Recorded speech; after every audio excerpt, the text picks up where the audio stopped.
You are living in a psychological waiting room. Most people do not realize this because the behavior is socially rewarded. It looks responsible, it looks ambitious, it looks disciplined. It sounds noble when you say things like, "I'm just working hard now so I can enjoy life later," or "Once I finish this season, then I'll finally rest," or "When I hit that goal, then I'll allow myself to breathe."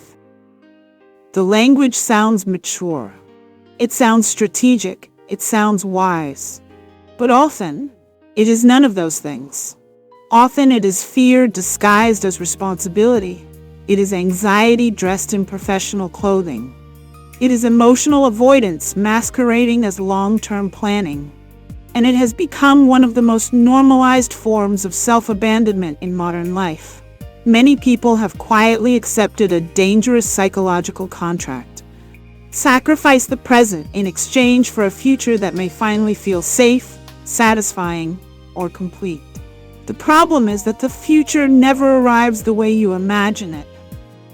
When you finally get there, your mind simply moves the target again. This is the trap. You tell yourself, once I graduate, then life starts. Then graduation comes, and suddenly it becomes, once I get the job. Then it becomes, once I get promoted. Then once I make more money. Then once I move. Then once I meet someone. Then once I fix my body. Then once I feel more confident. Then once things calm down. Then once the kids grow up. Then once I retire. And eventually you realize your entire life has become one long rehearsal for a performance that never actually begins. You have been preparing to live instead of living. This is the psychological trap of living for your future self. At first glance, it seems rational. Planning matters. Discipline matters. Delayed gratification matters. This is not an argument against preparation. It is an argument against emotional exile. There is a difference between preparing for tomorrow and abandoning today. Healthy planning uses the future as a guide. Psychological escapism uses the future as a hiding place, and many people are hiding there. They are emotionally outsourced to a version of themselves that does not yet exist. Their entire identity is invested in a hypothetical person they call future me. Future me will finally rest. Future me will be confident.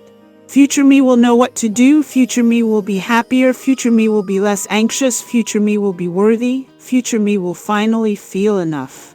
But here's the painful truth. Future you never arrives. Only present you ever exists.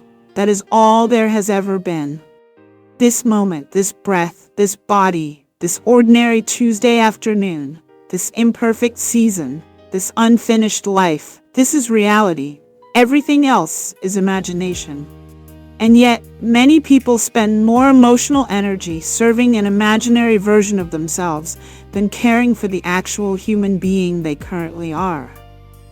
That is why they feel disconnected.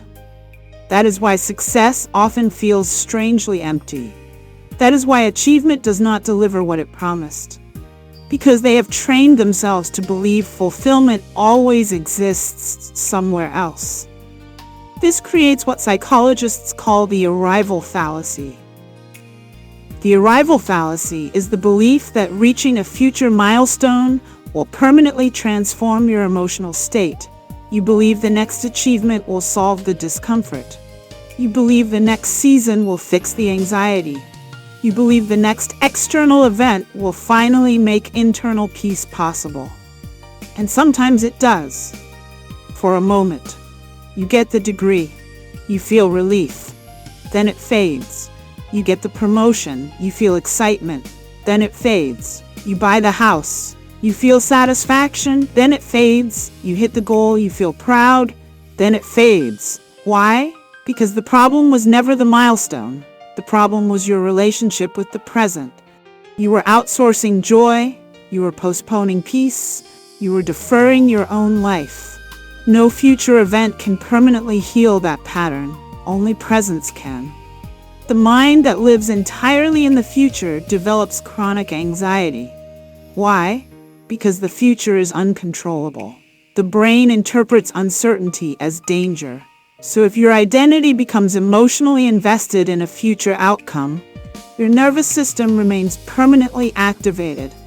Your body lives in anticipation, your muscles stay tense, your thoughts stay fast, your breathing becomes shallow, your attention fragments.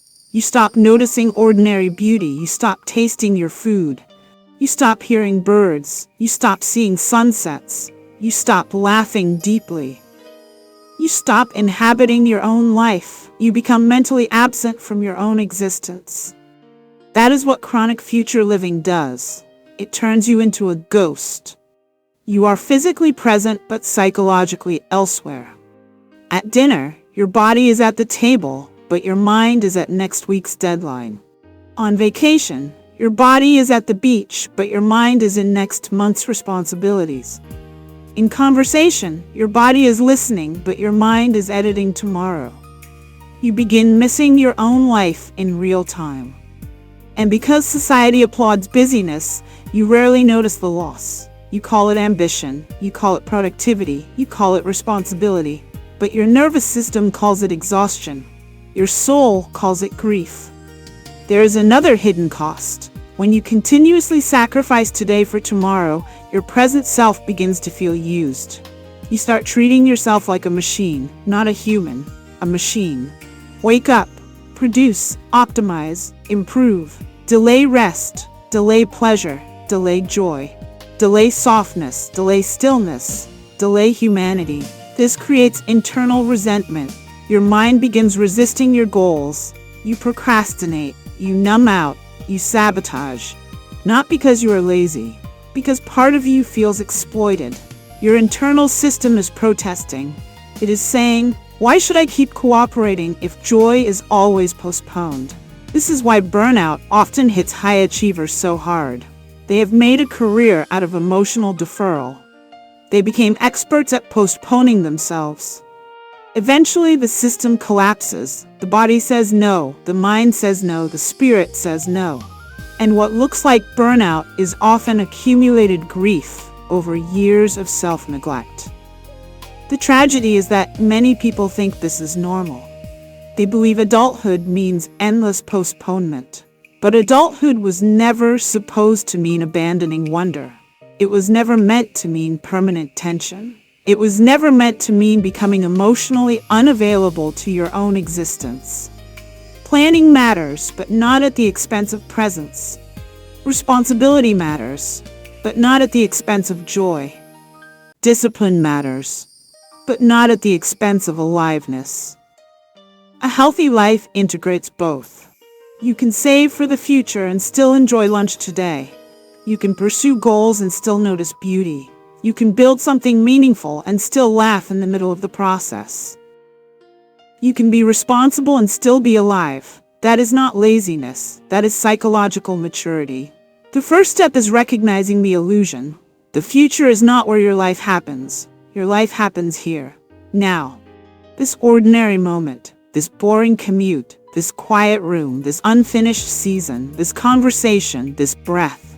The mind resists this because the present feels vulnerable. The future feels safer. Why? Because the future can be controlled in imagination. Reality cannot. Reality contains uncertainty. Reality contains imperfection. Reality contains discomfort. Reality contains emotions we would rather avoid. So many people escape into planning because planning feels like control. But it is often avoidance. You are not managing life. You are avoiding intimacy with it. This is why stillness feels threatening to some people. Remove their tasks and anxiety rises. Remove the deadlines and restlessness appears. Remove the goals and they feel empty. Why? Because they have built an identity around striving. Without striving, they do not know who they are. That is a dangerous place to live. You should be able to exist without earning your right to exist. Your worth cannot depend on productivity. Your peace cannot depend on progress. Your humanity cannot depend on achievement. One practical way to dismantle this trap is to stop asking, "What will this do for my future?" and start asking, How does this honor my present life? That changes everything. Eat food that nourishes present you. Rest because present you is tired. Call a friend because present you needs connection. Take a walk because present you deserves air. Read something beautiful because present you needs wonder. Laugh because present you is alive. Stop treating your current self like temporary housing for your future self. Your present self is not disposable. Another shift is learning to make room for joy before achievement. Most people reverse the order. They say, once I finish, then joy. But joy was never supposed to be the reward. Joy is supposed to be part of the process. Joy strengthens endurance. Joy stabilizes motivation. Joy prevents resentment. Joy reminds you why life matters. Without joy, achievement becomes sterile. Without joy, success becomes mechanical. Without joy, ambition becomes punishment. This is why spontaneity matters.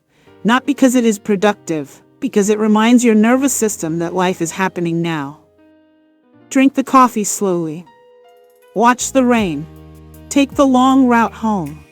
Dance badly in your kitchen. Put your phone down.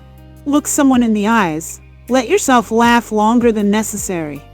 These tiny acts retrain the mind. They teach the brain that this moment matters.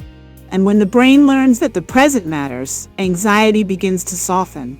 Clarity increases. Decisions improve. Ironically, your future improves when you stop obsessing over it. Why? Because a regulated nervous system makes better choices. A present mind notices better opportunities. A rested body performs better. A peaceful person thinks more clearly. Presence is not the enemy of success. It is one of its greatest hidden advantages. This is what many people misunderstand. Living now does not sabotage the future, it strengthens it. When you inhabit today fully, tomorrow benefits. When you rest today, tomorrow benefits. When you connect today, tomorrow benefits. When you protect your peace today, tomorrow benefits. Presence is not irresponsible. Presence is foundational. The future has always been built by the quality of attention you bring to the present. Nothing else. Not fantasy, not obsession, not anxiety. Attention. This moment is where your life gets written. Not next year, not after the next milestone. Now. So stop treating your life like a waiting room. Stop rehearsing. Stop postponing joy. Stop negotiating with imaginary futures. Stop sacrificing yourself to a version of you that does not exist. That person you are trying so hard to become, they need you to live now. They need you healthy now. They need you joyful now. They need you rested now. They need you present now. The greatest gift you can give your future self is not more sacrifice. It is a healthier present, a calmer nervous system, a more honest life, a more inhabited day, a deeper breath, a slower moment, a conscious choice to stop running past your own existence. Because life is not beginning later. It has already begun. You are in it, right now. This is not rehearsal. This is the main event. And your healing begins the moment you stop asking, when can I finally live? And start saying, I am alive now.